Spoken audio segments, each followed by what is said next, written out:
Hello hi എന്താണ് വിശേഷം? എല്ലാവർക്കും സുഖല്ലേ? ഞാനിന്നിവിടെ വന്നിട്ടുള്ളത് ഒരു അരി ഉണ്ടയുടെ റെസിപ്പി ആയിട്ടാണ്. അതിനായിട്ട് ഞാൻ ഒരു 1.5 കപ്പ് അരി ആ, കുറുവ റൈസ് അതാണ് എടുത്തിട്ടുള്ളത്.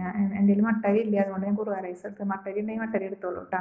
അത് നല്ലപോലെ കഴുകി 2-3 പ്രാവശ്യം കഴുകി വൃത്തിയാക്കിയിട്ട് ഒരു 10-20 മിനിറ്റോളം നമുക്കത് അതിൻ്റെ വെള്ളം വാരാനായിട്ട് വെക്കാം. അങ്ങനെ വെള്ളം വാർന്ന ശേഷം നമുക്ക് ചീനച്ചട്ടി അടുപ്പിൽ വെച്ച് അത് വറുത്തെടുക്കാം. അതിന് വേണ്ടിയിട്ട് ഹൈ ഫ്ലെയിമിൽ ചീനച്ചട്ടി ചൂടാക്കിയതിന് ശേഷം നമുക്ക് അത് വറുക്കാൻ തുടങ്ങാം. അങ്ങനെ വറുക്കാൻ തുടങ്ങുമ്പോൾ ഒരു മീഡിയം ഫ്ലെയിമിലേക്ക് മാറ്റി വെച്ചിട്ട് ഇടതടവില്ലാതെ ഇളക്കി കൊടുത്തുകൊണ്ട് നമുക്ക് വറുത്തെടുക്കാം.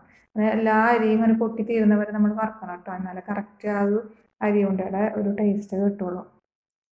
ഞാനിവിടെ 2 പ്രാവശ്യമായിട്ടാണ് അരി വറുത്ത് മാറ്റിയിട്ടുള്ളത്. 2 പാത്രത്തിലേക്കായിട്ട് അരി വറുത്ത് മാറ്റിയിട്ടുണ്ട്. അതേ ചീനച്ചട്ടിയിൽ തന്നെ നമുക്ക് കപ്പലണ്ടി വറുത്തെടുക്കാം. ഞാനിവിടെ 1/2 കപ്പ് കപ്പലണ്ടിയാണ് എടുത്തിട്ടുള്ളത് കേട്ടോ. അതും പെട്ടെന്ന് ഒരു ചെറിയ തീയിൽ വെച്ചുകൊണ്ട് ഇടവിടാതെ ഇളക്കി കരിയാതെ നമ്മൾ വറുത്തെടുക്കണം. അതിൽ തന്നെ ഒരു 1/4 കപ്പ് അണ്ടിപ്പരിപ്പും കൂടിയും വറുത്തെടുക്കാം. അതും ചെറുതീയിൽ വെച്ച് നമുക്ക് വറുത്തെടുക്കാം. അതും വറുത്ത് കോരി ഒരു പാത്രത്തിലേക്ക് മാറ്റി വയ്ക്കാം. അതിനുശേഷം അതിൽ തന്നെ നമുക്ക് ഒരു കപ്പ് തേങ്ങ ചിരകിയത് എടുത്ത് ചൂടാക്കിയെടുക്കുക. ചൂടാക്കണമെന്ന് വെച്ചിട്ടുണ്ടെങ്കിൽ ചെറുതായിട്ട് അതിലത്തെ വെള്ളം നനവുണ്ടെങ്കിൽ ഒന്ന് വലിഞ്ഞു പോകാൻ വേണ്ടിയിട്ടാണ്. അതൊരു മിനിറ്റ് നേരം ഒന്ന് ജസ്റ്റ് ഒന്ന് ചെറിയൊരു ഫ്ലെയിമിലിട്ടിട്ട് ഒന്ന് ചൂടാക്കി എടുത്തിട്ട് ഒരു പാത്രത്തിലേക്ക് മാറ്റി വയ്ക്കുക. ഇനി ഞാൻ 4 അച്ച് ശർക്കര എടുത്തിട്ടുണ്ട്, അതൊന്ന് പൊടിച്ചെടുക്കാം കേട്ടോ മിക്സിയുടെ ജാറിലിട്ടിട്ട്. ശേഷം നമുക്ക് അരി വറുത്തത് എടുത്തിട്ട് മിക്സിയുടെ ജാറിലേക്ക് മാറ്റിയിട്ട് അതും പൊടിച്ചെടുത്ത് ഒരു പാത്രത്തിലേക്ക് മാറ്റാം. അതേ ജാറിൽ തന്നെ നമുക്ക് ഈ കപ്പലണ്ടി തൊലി കളഞ്ഞതും പിന്നെ അണ്ടിപ്പരിപ്പും കൂടിയിട്ട് പൊടിച്ചിട്ട് ഈ അരിപ്പൊടിയുടെ മിക്സിയിൽ അരി പൊടിച്ചതിലേക്ക് നമുക്ക് യോജിപ്പിക്കാം.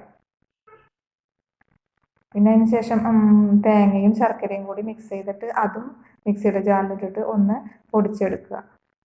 അതേ സമയം തന്നെ നമ്മൾ ഈ അണ്ടിപ്പരിപ്പും കപ്പലണ്ടിയും അരിപ്പൊടിയും കൂടി മിക്സ് ചെയ്ത് നല്ലപോലെ യോജിപ്പിച്ചെടുക്കണം കേട്ടോ. എല്ലായിടത്തേക്കും അണ്ടിപ്പരിപ്പും കപ്പലണ്ടിയുടെയും എല്ലാം അരിപ്പൊടിയിൽ മിക്സ് ആവാൻ വേണ്ടിയിട്ട്. അല്ലെങ്കിൽ നമുക്കതൊരു മിക്സിയുടെ ജാറിലിട്ടിട്ട് ജസ്റ്റ് എല്ലാം കൂടിയിട്ട് ഒന്നും കൂടി ഒന്ന് അടിച്ചെടുത്താലും മതി. അപ്പോഴും ഒരുപോലെ ഇങ്ങനെ മിക്സ് ആയി കിട്ടും.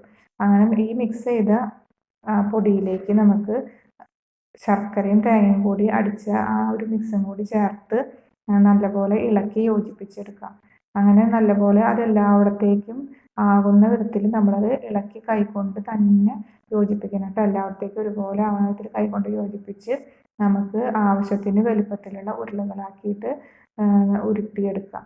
അങ്ങനെ ഉരുട്ടിയെടുക്കുന്ന ഈ അരിയുണ്ട നമുക്ക് 1-2 ദിവസം വരെ പുറത്ത് സൂക്ഷിക്കാം. പിന്നെ കൂടുതൽ ഉണ്ടാക്കി വയ്ക്കാൻ നമുക്ക് ഫ്രിഡ്ജിലൊക്കെ വെച്ചിട്ട് ഉപയോഗിക്കാം കേട്ടോ. അങ്ങനെ വളരെ സ്വാദിഷ്ടമായ അരിയുണ്ട ഇവിടെ റെഡിയായി കേസ്. നിങ്ങൾ ഉണ്ടാക്കി നോക്കൂ കേട്ടോ. വീഡിയോ ഇഷ്ടമായെങ്കിൽ ഒന്ന് സബ്സ്ക്രൈബ് ചെയ്ത് സപ്പോർട്ട് ചെയ്യൂ കേട്ടോ.